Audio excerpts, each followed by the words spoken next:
কিন্তু আমি অনেক কঠিন পরিস্থিতিতে যাচ্ছি, আমি অনেক সমস্যার মধ্যে দিয়ে যাচ্ছি, আমি অনেক প্রবলেমের মধ্যে দিয়ে যাচ্ছি।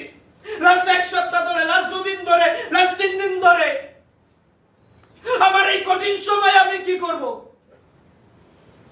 আমি আপনাকে উৎসাহ করতে চাই খ্রিস্ট আমার প্রিয়, আপনি দাঁড়ান, আপনি দাঁড়ান। তখন মসিহ লোকটিকে কহিলেন, ভয় করিও না, সকলে স্থির হইয়া দাঁড়াও। আপনি দাঁড়ান খ্রিস্ট, আপনি বিশ্বাসের সাথে আপনি দাঁড়ান, যিশুর নামের সাথে দাঁড়ান। আপনি যেটুকু প্রার্থনা করতে পারেন হৃদয়ের সাথে করুন, আপনি সেভাবে দাঁড়ান, আপনি দাঁড়ান খ্রিস্ট আমার প্রিয়। Stand with Lord, পবিত্র বাক্যের সাথে আপনি দাঁড়ান, আপনি নিরাশ হবেন না। এই জন্য তোমরা ঈশ্বরের সমগ্র যুদ্ধ সজ্জা গ্রহণ করো, যেন সেই কুদিনে প্রতিরোধ করিতে এবং সকলেই সম্পন্ন করিয়া দাঁড়াইয়া থাকিতে পারো। ধার্মিকতার বুক পাটা সাধু পৌল বলছে, বিশ্বাসে পরিত্রাণের শিরস্ত্রাণ, সুসমাচারের পাদুকা। তোমরা সমস্ত কিছু করো, সে কুদিন যে আসছে তুমি দাঁড়াও। আপনি আপনার মধ্যে যেটুকু বিশ্বাস এসেছে, আপনি যেটুকু ঈশ্বরকে জানেন, আপনি তার সাথে আপনি দাঁড়ান। আপনি জানেন বাইবেল কি বলে? আপনি কাউন্ট করবেন না, আপনি গণনা করবেন না।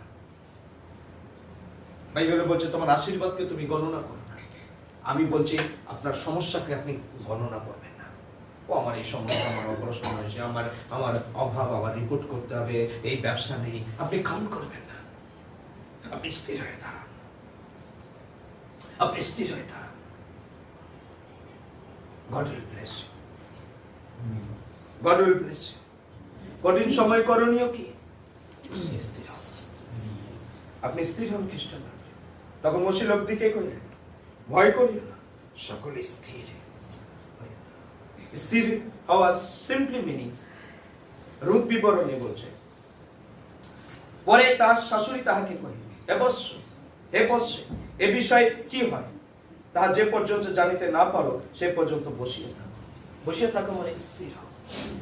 খ্রিস্টময় প্রিয়, আমি আপনাকে উৎসাহ করতে চাই, যদি আপনি একজন ভালো শাশুড়ি হতে চান, আপনি রূথ পুস্তক পড়ুন।